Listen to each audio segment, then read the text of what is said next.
Hey, good morning. We are talking this morning about encouragement. I'm Angela Brown and I'm here with Omuugn. And Omuugn wrote The Insights and Wisdom of Omuugn, which is one of two books. If you haven't picked up your copy already, I strongly encourage you to. In this Live with Impact series, we have Omuugn joining us here to unpack the messages that will give you hope and will enlighten your life on how to be the best version of you. So please help me welcome Omuugn. How are you today? Good morning. It's good to be here. We teach in our house cleaning training. When you walk past a mirror, I want you to stop and at yourself in the mirror. And I want you to give yourself a thumbs up or a high five, or I want you to wave. And I want you to say, I showed up for you today. And the reason I want you to do that is because when you are discouraged, when you are working alone, and house cleaners oftentimes work alone all day, when you walk past a mirror and you see a happy person looking back at you, like, hey, I showed up for you today. You got this. All of a sudden, you can't help but feel like, hooray for me.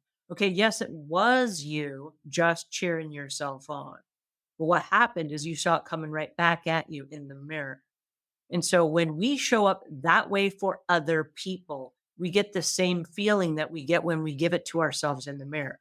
And I want to highlight this for just a second because I've been in anticipation of this particular conversation today. I've been trying a personal experiment in my own life. Okay. I work out at the gym.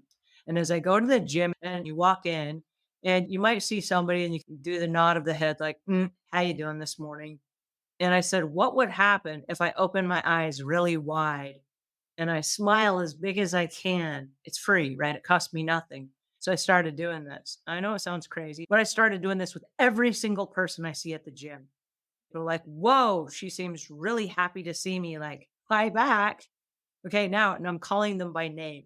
And all of a sudden, everybody is learning everybody's names, and it costs none of us anything.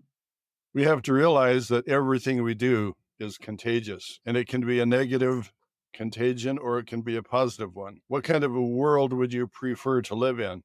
A negative one or a positive one? I think it was Gandhi who said, be the change that you want to experience in the world. And if we do that, let's spread encouragement. Let's spread positive energy. Let's spread the things that we want to be around and live around, rather than the negative things. Which brings us to another aspect of encouragement that I would like to emphasize. Every person has their own belief system. We have a soul inside of us. We're not just a body, a physical thing. We're actually a reality that is expressing itself through our body. And there's a creator and there's a higher intelligence that supports us. Mm. So there's a spiritual reality behind our encouragement. It reflects who we are on the inside, what kind of a person that we are, what we believe in, and what we're trying to project in our reality. Why do you think sunshine uplifts us? Why do you think beautiful clouds and nature uplift us? It's because someone is putting all of those things into our environment and looking after us and encouraging us with beautiful things, with positive things. When we listen, we hear birds singing. When we listen, we hear the wind rustling through the leaves of the trees. There are all kinds of things that encourage us in subtle ways. We're looking at a spiritual dimension that we're building. It's not just a physical habit.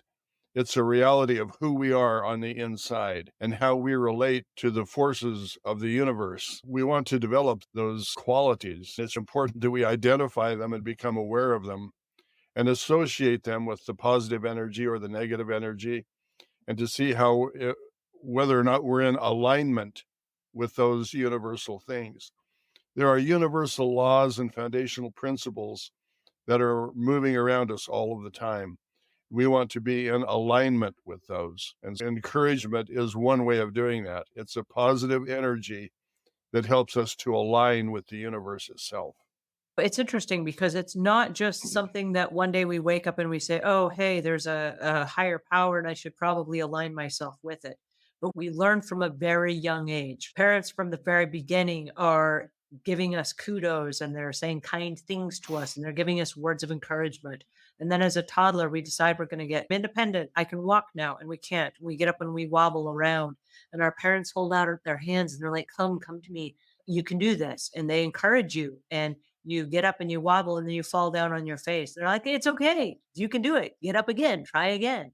So from a very young age, we're conditioned for encouragement. And then somewhere along the way, I don't know, it seems to drop off a little bit. Where did you find the inner strength to come up with encouragement for all of your children at every step of the way? And still, you are encouraging your adult children to be the best versions of themselves. Where do you get that?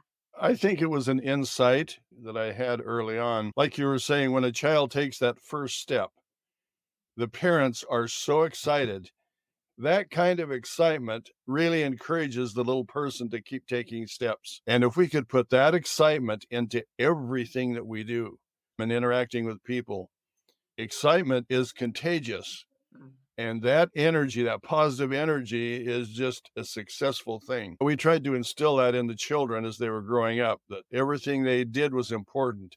Every lesson that you learn, going to school and having knowledge pouring in is an exciting thing. If someone has the idea that they don't like math, they can go through their entire life and not like math. And it's just a roadblock, an obstacle that they've created for themselves. Our object in life is to remove obstacles and to be successful in all the things that we do. So we don't ever want to create obstacles for ourselves or for anyone else. The idea that I would actually publish my own books and put them out into the world was never my intent, really.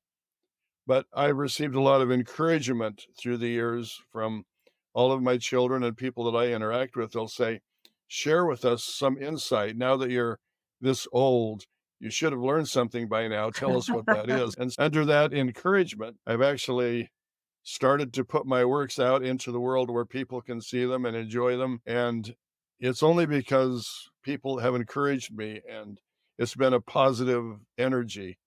I appreciate you and other people that have worked with me because it really does make a big difference in the way I look at life and what I'm trying to accomplish. I love today's message. Thank you so much for spending your time and your energy to not only write the books for us that encourage us and teach us to be the best versions of ourselves, but also to join me to unpack these lessons so that we can then take these and understand a little bit more and learn how to apply those in our own personal lives. So I want to say thank you for all of this encouragement. It's my pleasure. It's been fun. Alrighty, that's it. And until next time, have a great week and be the best version of yourself.